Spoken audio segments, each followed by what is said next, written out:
pareció una historia que promete ser bastante eh, fuerte, ¿sí? Una persona un actor militar que actuó junto a Bartolomé Mitre, participa de una matanza. Vamos a preguntárselo, obviamente, a Mariano, cómo es este giro que pega en esta historia que vamos a conocer, donde, bueno, se produce una matanza, la famosa matanza de Cañada de Gómez, tierras de Mirta Legrand. ¿Habrá estado Mirta Legrand en ese momento? ¿Sí? Ella estaba, ella qué estaba haciendo? Ella le daba agua a los soldados. Y seguramente con Bartolomé Mitre también, ¿no? Algunos la quieren vincular, se sienten muy tentados con vincular a Mirta Legrand con algún dejo de peronismo, ¿no? Al solo efecto de que fue contemporánea al general Perón. Y que muy probablemente también estaba allí con Eva Duarte de Perón y Perón en el Luna Park cuando se juntaban los fondos para el terremoto de San Juan, ¿no? Entonces, bueno, pero algo de peronista debe tener Mirta Legrand. No, loco, no tiene nada de peronista, hermano.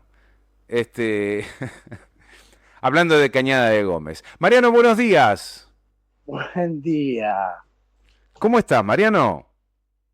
Aquí andamos. Qué bueno Bien.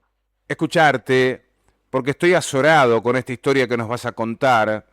Tengo por allí los primeros acercamientos a esta historia que te vamos a pedir que desarrolles en profundidad. Pero ¿cómo puede ser posible que un militar que actuó al lado de Bartolomé Mitre, ya nos dirás en qué año, qué cargo tenía, de apellido Flores es el nombre que tengo, y que participa de una matanza en Cañada de Gómez, tampoco conozco de qué matanza nos vas a hablar en Cañada de Gómez, tierra de Mirta Legrand, Ronnie me dice que le pasaba el agua a Mirta, a los soldados mitristas, y este hombre, tiempo después, emprende una campaña hacia el Uruguay. Mitre lo apoya y se convierte en el presidente de Uruguay.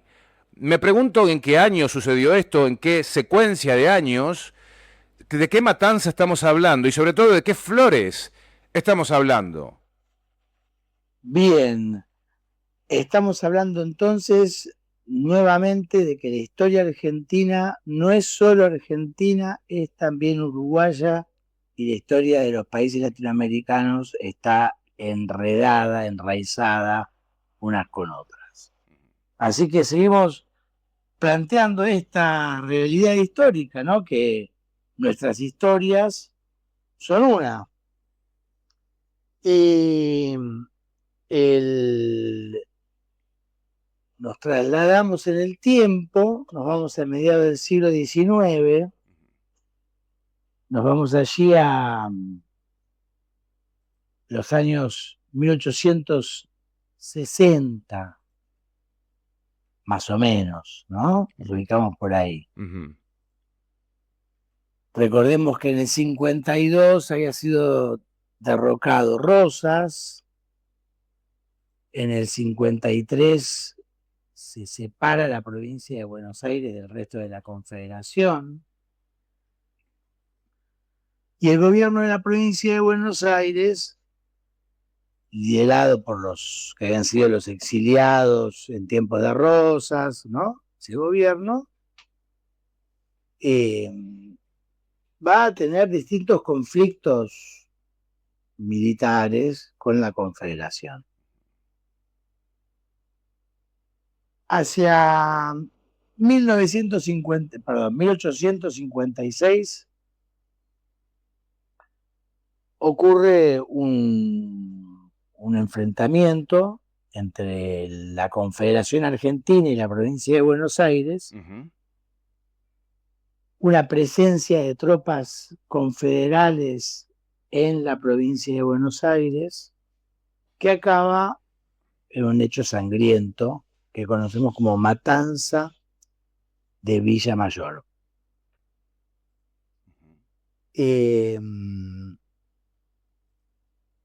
31 de enero de 1856, unos soldados y oficiales confederales son capturados en Villa Mayor, cerca de lo que hoy sería La Matanza, del territorio del partido de La Matanza, muy próximo a la capital.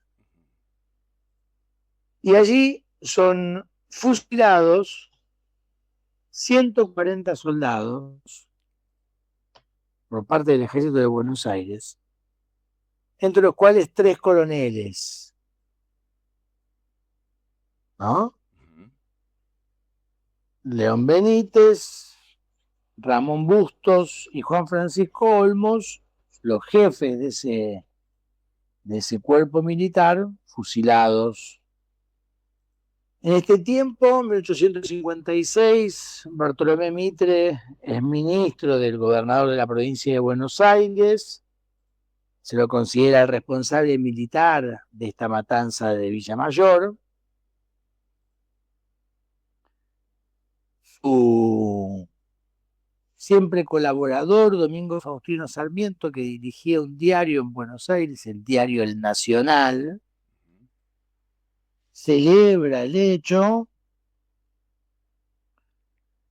tiene palabras muy elogiosas hacia esta matanza.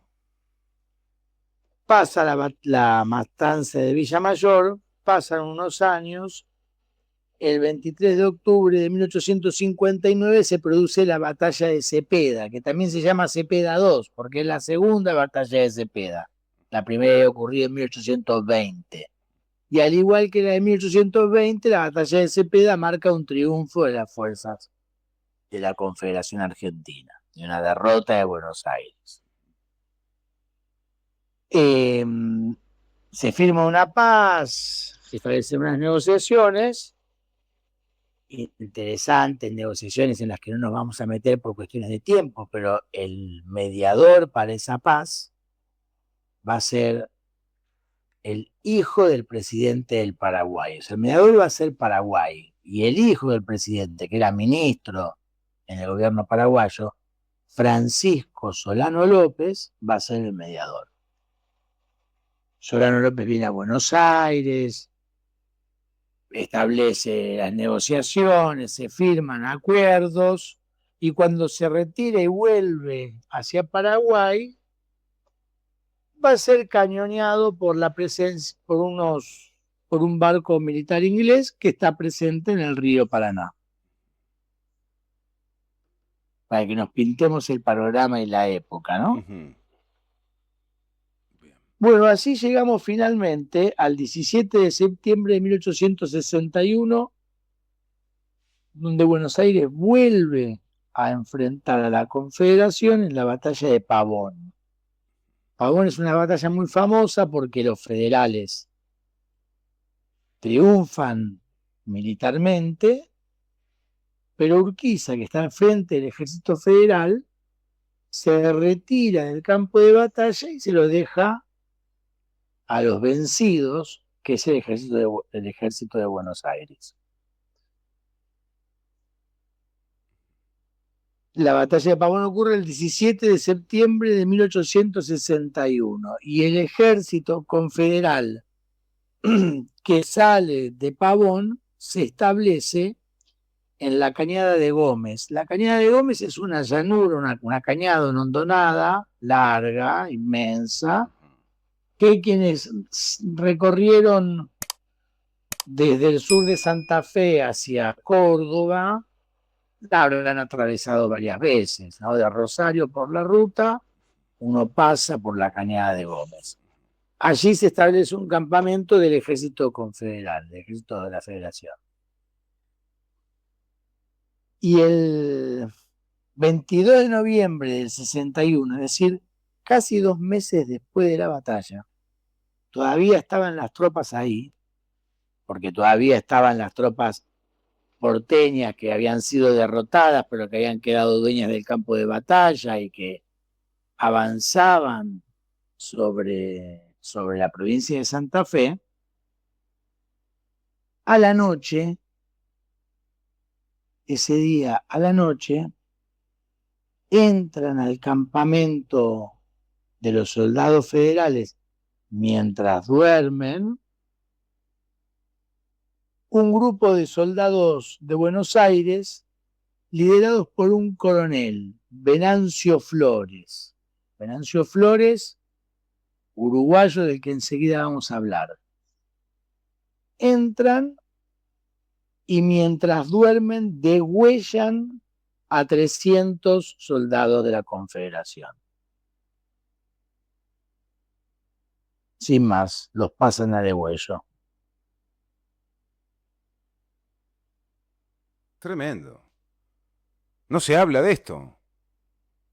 No es tan conocida, ¿no? La matanza de Cañada de Gómez. En realidad le echan la culpa a Cañada de Gómez, que era la matanza, pero en realidad era la matanza de no sé, los unitarios, de los porteños. De los porteños, de Venancio Flores y sus adláteres. Sí. Imagínate el escándalo que se armó nacional. Se entró a un campamento, se degollaron 300 personas.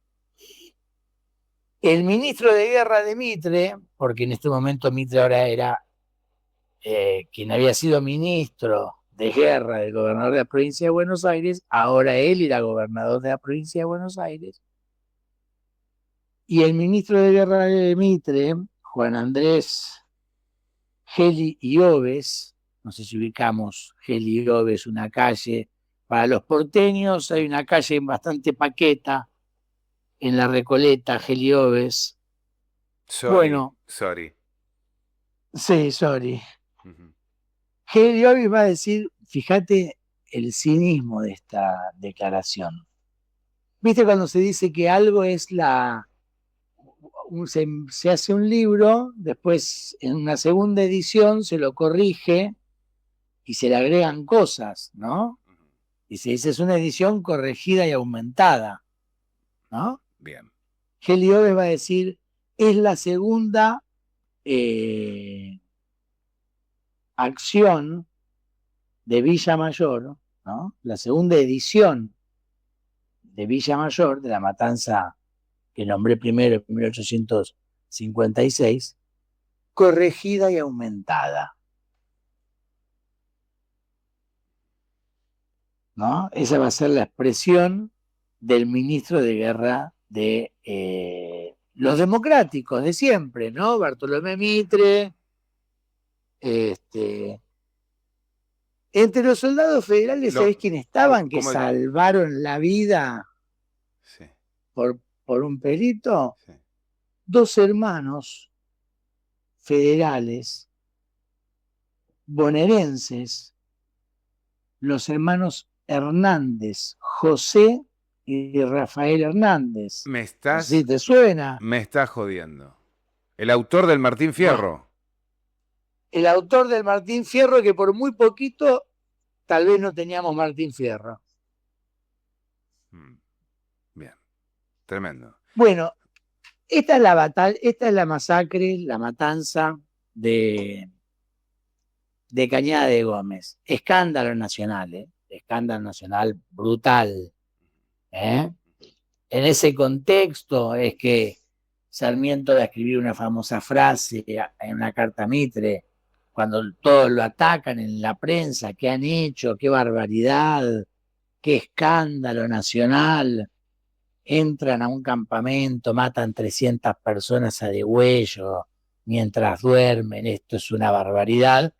Y Sarmiento, con toda calma, le va a decir a su amigo Mitre en una carta, no hay que ahorrar sangre de gauchos. Por favor. Frase que todos conocemos, ¿no? Tristemente célebre. Algún líder mundial, que en realidad es latinoamericano, que llevó adelante una revolución con éxito durante décadas y décadas hasta su muerte, señalando a aquellos que siempre detentan el poder, en este caso él hacía referencia a un imperio muy conocido por todos nosotros, pero con ironía lo señalaba como los campeones de la libertad, los campeones de los derechos humanos, Y nosotros lo podemos llevar para el lado de lo que hacía Mitre, lo que hacían los porteños de Mitre, lo que hacían los unitarios de Mitre, ¿no? Campeones de la libertad también, campeones de la libertad. Y así conquistaban la libertad, ¿no? A degüello limpio. Bueno, estos episodios, que parecen episodios internos de la historia argentina, de la Confederación Argentina en un momento de crisis, la separación de la provincia de Buenos Aires, etcétera, en realidad son el inicio apenas de un suceso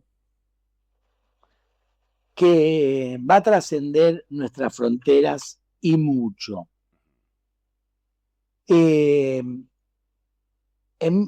Fíjate las fechas, ¿no? 1856, 61, ¿no? Y en 1865, recordemos, empieza la guerra de la Triple Alianza de Argentina, Uruguay y Brasil contra el Paraguay. Bien. El historiador uruguayo Luis Alberto Herrera, quien después va a ser candidato a presidente de Uruguay, etcétera, en un libro titulado La culpa mitrista, va a decir: la Triple Alianza de 1865 fue un epílogo. Fue un epílogo, fue un final de algo, ¿no? Uno pensaría la Triple Alianza es el prólogo. Arman la Triple Alianza y se van a la guerra contra el Paraguay, ¿no? Es el inicio de una historia que es la guerra contra el Paraguay. Herrera va a decir: no, la Triple Alianza fue un epílogo. ¿Un epílogo de qué? Bueno, resulta que tenemos que ver los sucesos de la banda oriental, de la República Oriental del Uruguay, en esos años, para entender por qué ocurre la guerra de la Triple Alianza. La guerra de la Triple Alianza, según nos contaban en la escuela, se inicia, no sé si te acordás, Sergio, que se inicia supuestamente porque el ejército paraguayo invade Corrientes, ¿no? Ese sería, según nuestra historia oficial, el inicio de la guerra de la Triple Alianza. Sin embargo, se había iniciado un par de años antes porque el ejército, el gobierno argentino, recordemos que después de Pavón va a renunciar el presidente de la Confederación, que es Santiago Derqui, ¿no? Urquiza se va a ir a retiro y renuncia Derqui y queda Mitre y los porteños dueños de la Confederación, y ahí nomás lo van a nombrar primero presidente interino, después presidente definitivo a Bartolomé Mitre. Bartolomé Mitre, que asume formalmente en 1862 y no tiene mejor idea enseguida de llevar la guerra a las provincias interiores en primer momento para aplastar la sublevación del Chacho Peñalosa, ¿no? O sea, Bartolomé Mitre como presidente de alguna manera va a conquistar el interior argentino, a sangre y fuego. Me hiciste acordar, Mariano, me hiciste Sí. acordar que al Chacho Peñalosa también le hicieron algo parecido las fuerzas que conducía Mitre, ¿no? Hay un pasaje también donde también generan una matanza atroz con, no sé si soldados del Chacho Peñalosa, pero no es la única la matanza de Cañada de Gómez, donde Mitre está cerca ahí de ese hecho. Absolutamente.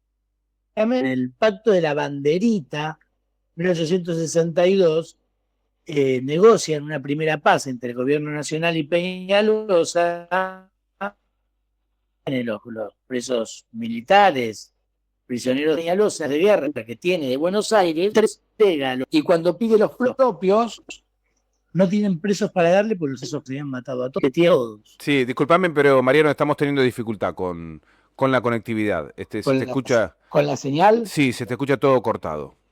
Pero bueno, Decía que mientras en 1862, mientras firman un pacto, ¿no? El pacto de la banderita, entre Peñalosa y el gobierno nacional, Peñalosa pide la entrega de sus soldados que habían sido tomados prisioneros de guerra, entrega los soldados que tenía del ejército de Buenos Aires, y los coroneles de Buenos Aires no le pueden entregar los prisioneros que tienen del ejército del Chacho porque los habían matado a todos. Esa era la costumbre del civilizador ejército porteño, ¿no? Matar a los prisioneros. Los campeones de la libertad. Los campeones de la libertad. Y de los derechos humanos. Hay algunas coincidencias, ¿no? En ciertos discursos y cierto modo de tratar al enemigo, ¿no? Sí. Al enemigo, acá se inicia una práctica que va a ser muy larga, no se lo persigue como adversario político, se lo declara delincuente, se le niega la calidad de adversario político y se lo persigue como delincuente. Práctica que después hizo escuela, ¿no? Bueno, entonces, decía en el 62, Mitre empieza este gobierno, ocurre lo que acabamos de señalar en las provincias interiores. ¿Y qué pasaba mientras tanto en Uruguay? Te lo digo muy rápido porque si no se nos va a ir el tiempo. Uruguay, así como en Argentina había ocurrido la caída de Rosas en el 52, recordemos que en Uruguay estaba Manuel Oribe, el sitio de Montevideo, es decir, las guerras civiles de los años de Rosas habían tenido su expresión en la banda oriental, permanentemente. Y en el 52, bueno, más bien en el 51, porque esto ocurre antes de la batalla de Caseros, va a terminarse primero el conflicto en la banda oriental, ¿no? A partir de ahí se produce un ordenamiento constitucional de la República Oriental del Uruguay, federales y unitarios uruguayos, los federales son los blancos, los unitarios los colorados, logran un pacto y establecen una sucesión de gobiernos constitucionales que va a durar y que va a tener a ambos partidos en la búsqueda de la construcción de una unidad nacional uruguaya, de un gobierno de unidad, de terminar el periodo de guerras civiles. Ese pacto tiene a los dos jefes más importantes de los dos partidos como signatarios, Manuel Oribe por el Partido Blanco, los federales, y el propio Venancio Flores, que hemos visto luego lo que hacía en Argentina, como signatario por parte del Partido Blanco. Flores luego se exilia en Argentina, se incorpora a los ejércitos de Buenos Aires, pasa todo lo que dijimos que acaba de pasar.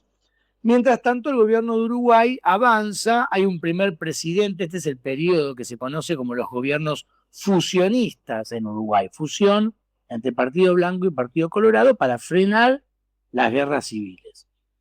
El primer presidente fusionista es Gabriel Antonio Pereira, que gobierna hasta 1860, y ahí se elige un nuevo presidente que va a ser Bernardo Prudencio Berro, presidente Berro, que asume en 1860. Pereira había sido un tipo que había tenido simpatías coloradas, es decir, unitarias, ¿bien? Pero como era un gobierno fusionista, cuenta con el apoyo de los dos partidos. Berro es un tipo que venía del Partido Blanco, o sea, federal. Y, nuevamente, como había una política de unión, cuenta con el apoyo de los dos partidos. Sin embargo, en el año 62 empieza a haber rumores en Uruguay de que Venancio Flores, que ya todo el mundo sabía, hacía pocos meses había hecho semejante desastre ahí en Cañada de Gómez, estaba organizando una invasión al Uruguay. El gobierno de Mitre dice, no, quédese tranquilo, presidente Berro, de ninguna manera nosotros vamos a permitir que Venancio Flores invada territorio uruguayo. La Argentina es respetuosa de la soberanía uruguaya.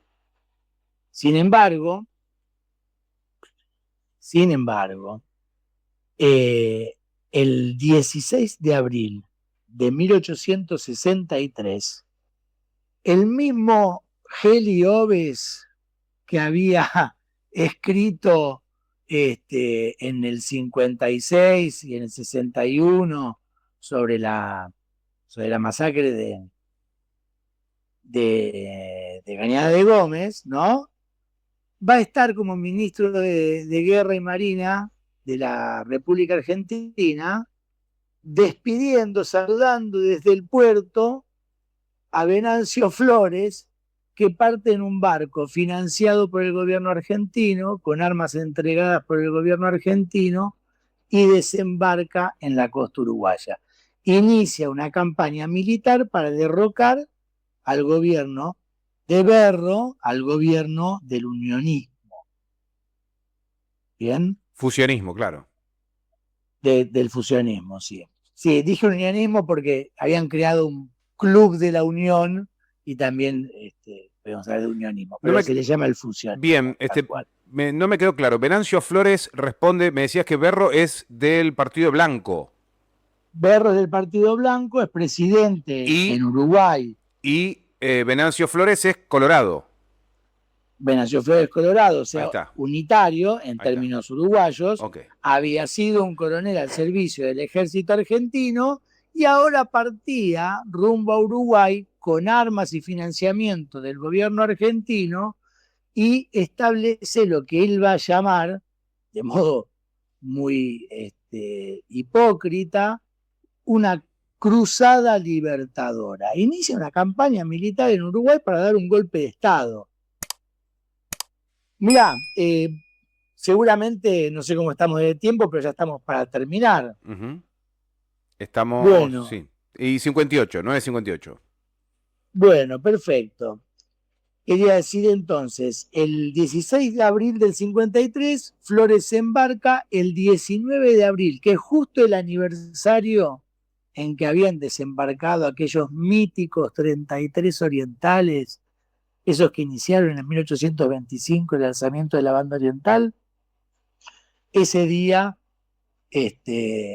Flores desembarca en la costa uruguaya, toma el nombre que habían usado los 33 orientales, Cruzada Libertadora, y arranca una campaña contra el gobierno constitucional, fusionista de Bernardo Prudencio Berro. Para dar una idea, estos años en la campaña de la Cruzada Libertadora de Flores, Flores lo primero que va a hacer se va a dirigir a la frontera norte de Uruguay, donde están las fuerzas brasileras, ¿no? Que le proporcionan cierta seguridad. Desde ahí intenta iniciar la guerra. Le cuesta muchísimo a Berro reunir un ejército. Se pasa un año y medio haciendo la guerra contra el gobierno y en ese año y medio su ejército pasa de 1.400 a 2.000 soldados, es decir, no consigue una sublevación general de los uruguayos en apoyo de su aventura. Va a colaborar con el sitio de Paysandú. El sitio de Paysandú dura un año y luego termina en un bloqueo por tierra y por mar, por tierra y por agua, por río, ¿no? En el río Uruguay. Y ese bloqueo por agua lo hace la Armada brasileña. O sea que mirá ya las alianzas de Flores, ¿no? Los amantes de la honestidad, la Sí. libertad, Los la campeones. patria, los derechos, ¿no? Los campeones de la Bueno, libertad, sí. los campeones de la libertad. Finalmente bueno, Flores intenta un primer sitio de Montevideo, después no lo logra, se va a retirar, se va a dirigir nuevamente al sitio de Paysandú y allí ya va a ocurrir lo que fue ese famoso sitio final, ¿no? Entre el 2 de diciembre al 2 de enero, del 2 de diciembre de 1864 al 2 de enero del 65, que es un cañoneo constante de la ciudad por parte de la Armada brasileña, la muerte heroica de los defensores de la ciudad, el pueblo entrerriano que mucha gente cruzaba a nado en ciertos puntos del río para ir a incorporarse a la defensa de Paysandú, que la estaban arrasando, y bueno, ahí lo tenemos a Venancio Flores, que finalmente eh, va a dar su golpe de Estado luego del desastre de Paysandú, va a dar su golpe de Estado en Uruguay y se va a convertir en presidente del Uruguay. Y este hecho es el inicio de la Guerra de la Triple Alianza. La Guerra de la Triple Alianza nace del golpe de Estado en Uruguay. Y te quiero contar una última cosita, para los que dudan si que los ingleses tuvieron que ver con la guerra del Paraguay o no. Eso te iba a preguntar. Bueno, el ministro de Relaciones Exteriores británico, William Thornton, participa de las negociaciones entre el gobierno de Berro y Venancio Flores para que Berro se rinda y le entregue el gobierno a Flores. ¿Quiénes llevan adelante esa negociación? 3 poderes políticos.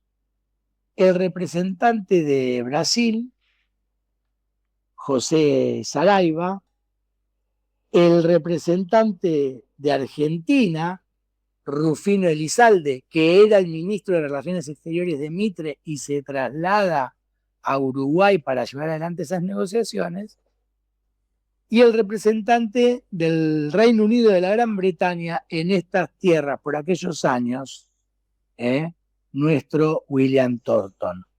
Ahí están presentes las 3 patas que luego, con Venancio Flores, ahora presidente de Uruguay, van a firmar el pacto del Tratado de la Triple Alianza.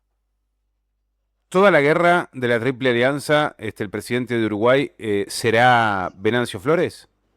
Así es, así es. ¡Qué muñecos! Entonces ahí tenemos los personajes. Fíjate vos, Mitre, emergido del desastre de Pavón y el abandono del campo de batalla por parte de Urquiza, pero que había sido una derrota porteña, ¿no? Pero Mitre, emergido presidente en esas circunstancias, con la sombra de la matanza de Cañada de Gómez. Venancio Flores, presidente del Uruguay tras ese golpe de Estado que acabamos de describir, ¿no? Y por supuesto, don Pedro II, emperador de Brasil, cabeza política de ese imperio esclavócrata que llevó multitudes de esclavizados a los ejércitos que atacaron Paraguay. Así que ahí tenemos un escenario, ahí podemos pintar un poco quiénes eran las fuerzas de la libertad y podemos ver un detalle, Sergio, ¿no? Cómo la historia argentina no es solo la historia argentina, es también la historia uruguaya. Y la historia uruguaya es también la historia argentina y paraguaya. Y la historia paraguaya es también la nuestra. Es decir, esta historia que nos contamos separadas por los límites de las repúblicas actuales, en realidad es una sola. Extraordinario. Mariano, quiero agradecerte.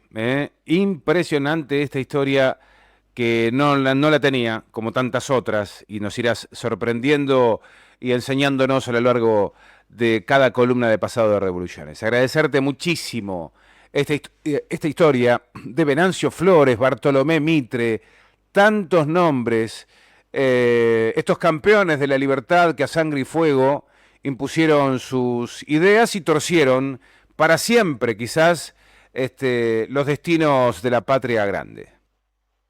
Bueno, totalmente. Para pensar, para reflexionar, quienes levantan la bandera de la libertad y el liberalismo, cómo terminan convirtiéndose en verdugos de su pueblo y censores de la verdadera libertad política, ¿no?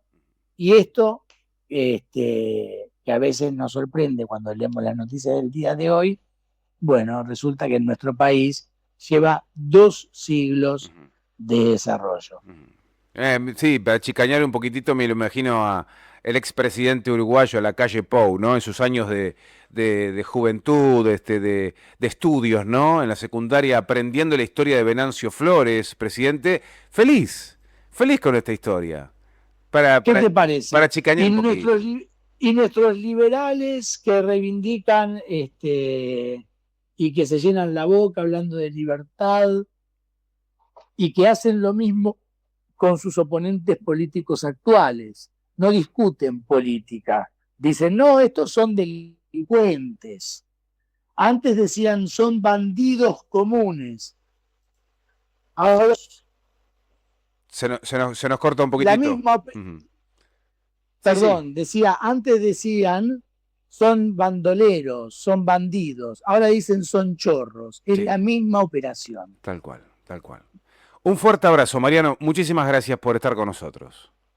Sergio, abrazo, nos vemos la semana que viene. Gracias, hasta pronto. Mariano Cabral, con nosotros haciendo pasado de revoluciones en esta columna formidable para conocer, entender y sumergirnos en la historia argentina y latinoamericana.